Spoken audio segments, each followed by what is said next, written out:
ഡേറ്റ്സിൻ്റെ season ആയിക്കഴിഞ്ഞാൽ നമുക്കറിയാം Gulf രാജ്യങ്ങളൊക്കെ ഇതുപോലെ ഒത്തിരി ഡേറ്റ്സ് നമുക്ക് കിട്ടും ഈ ഒരു പാകത്തിന്. നമുക്കിത് ചുമ്മാ കഴിക്കാൻ നല്ലതാണ്, പക്ഷേ ഒത്തിരി കിട്ടിക്കഴിഞ്ഞാൽ നമുക്ക് കഴിക്കുന്നതിന് ഒരു പരിധിയില്ലേ.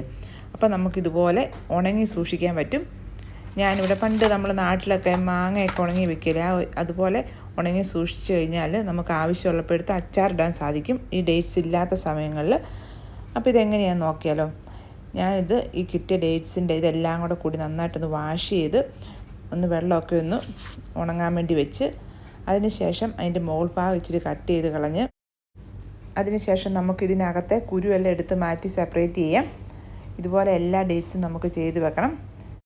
പിന്നെ നമ്മൾ ഇതുപോലെ ഡേറ്റ്സ് ഉണങ്ങാനായിട്ട് എടുക്കുമ്പോഴേക്കും ഒത്തിരി പഴുത്ത് പോയ ഡേറ്റ്സ് എടുക്കൽ. നമുക്കറിയാം മഞ്ഞ കളർ ഒത്തിരി മാറിപ്പോയൽ.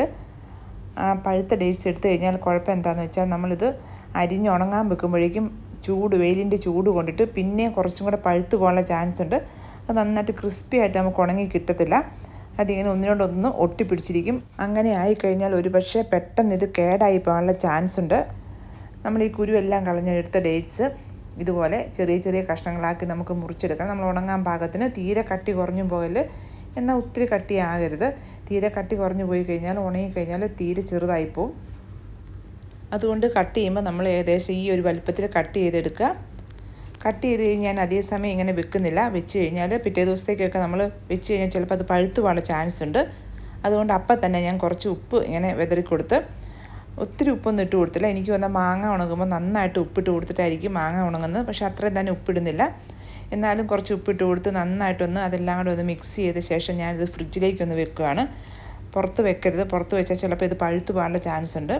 അതുകൊണ്ട് നന്നായിട്ടൊന്ന് തിരുമ്മി ഉപ്പെല്ലാം ഒന്ന് പിടിപ്പിച്ച ശേഷം അതിനകത്തേക്ക് പിറ്റേ ദിവസമാണ് വെയിലത്ത് ഉണങ്ങാൻ വേണ്ടി വെക്കുന്നത്. അപ്പോൾ അതിൻ്റെ അടിയിൽ കുറച്ച് വെള്ളം ഊറി വരും.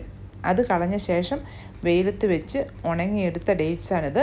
ഇവിടെ ഇപ്പോൾ ഇത് നന്നായിട്ട് ഉണങ്ങി കിട്ടിയിട്ടുണ്ട്, നല്ലതായിട്ട് ഡ്രൈ ആയിട്ടുണ്ട്. ഇനി ഇത് എത്ര നാൾ വേണമെങ്കിലും നമുക്ക് സൂക്ഷിച്ച് വെക്കാൻ പറ്റും. ഒരു കേടും വരത്തില്ല. ആവശ്യമുള്ളപ്പോൾ എടുത്ത് അച്ചാറുണ്ടാക്കിയാൽ മാത്രം മതിയാവും.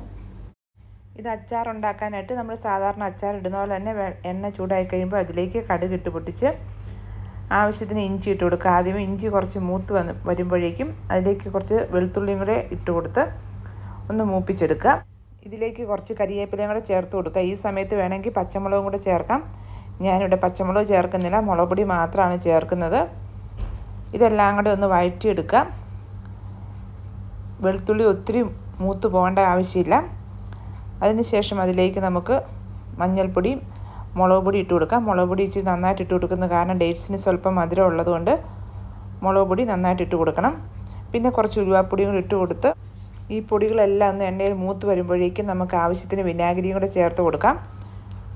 വിനാഗിരി നമുക്ക് ആവശ്യമെങ്കിൽ കുറച്ച് വെള്ളവും കൂടെ ചേർത്ത് മിക്സ് ചെയ്യാവുന്നതാണ്. ഇവിടെ ഞാൻ വിനാഗിരി മാത്രമാണ് ആദ്യം ചേർത്ത്, പിന്നെ അതിലേക്ക് നമ്മൾ ഉണങ്ങി വെച്ചിരിക്കുന്ന ഡേറ്റ്സ് ഇട്ട് കൊടുത്ത് നന്നായിട്ടൊന്ന് മിക്സ് ചെയ്ത ശേഷം ഒരു 10 മിനിറ്റ് ചെറു തീയിലൊന്ന് വേവിച്ചെടുക്കുന്നുണ്ട് ഞാൻ. നമുക്ക് ഈ സമയത്ത് ആവശ്യത്തിന് ഉപ്പും കൂടെ ചേർത്ത് കൊടുക്കണം. നമ്മൾ ഉപ്പിട്ട് ഉണങ്ങിയതാണെങ്കിലും അധികം ഉപ്പൊന്നും ഇതേ പിടിച്ചിട്ടില്ല, കുറച്ച് ഉപ്പ് മാത്രമേ ഉള്ളൂ. അതുകൊണ്ട് നമുക്ക് ആവശ്യത്തിന് ഉപ്പും കൂടെ ചേർത്ത് കൊടുത്ത് ഇവയെല്ലാം കൂടെ കൂടി നന്നായിട്ടൊന്ന് മിക്സ് ചെയ്ത് ഒരു കുറച്ച് സമയം ഒന്ന് മൂടി വെച്ചൊന്ന് വേവിച്ചെടുക്കാം. ഇവിടെ ഇപ്പോൾ ഈ ഡേറ്റ്സ് ഒന്ന് വെന്ത് വന്നിട്ടുണ്ട്. ഇപ്പം കുറച്ച് വെള്ളം പറ്റിപ്പോയിരുന്നു. അതുകൊണ്ട് ഞാൻ തിളപ്പിച്ചരച്ച് കുറച്ച് വെള്ളം കൂടെ ചേർത്തൊന്ന് എല്ലാം കൂടെ കൂടി ഒന്ന് ഇളക്കിയെടുത്ത് ഇപ്പോൾ നമ്മുടെ അച്ചാർ ഇവിടെ റെഡി ആയിട്ടുണ്ട്. ഇത് തണുത്ത് കഴിയുമ്പോൾ നമുക്ക് കുപ്പികളാക്കി സൂക്ഷിക്കാവുന്നതാണ്. അപ്പം നിങ്ങളെല്ലാവരും ഡേറ്റ്സൊക്കെ കിട്ടുന്ന സമയത്ത് ഇതുപോലെ ഒന്ന് ചെയ്ത് നോക്കിക്കഴിഞ്ഞാൽ നല്ലതായിരിക്കും.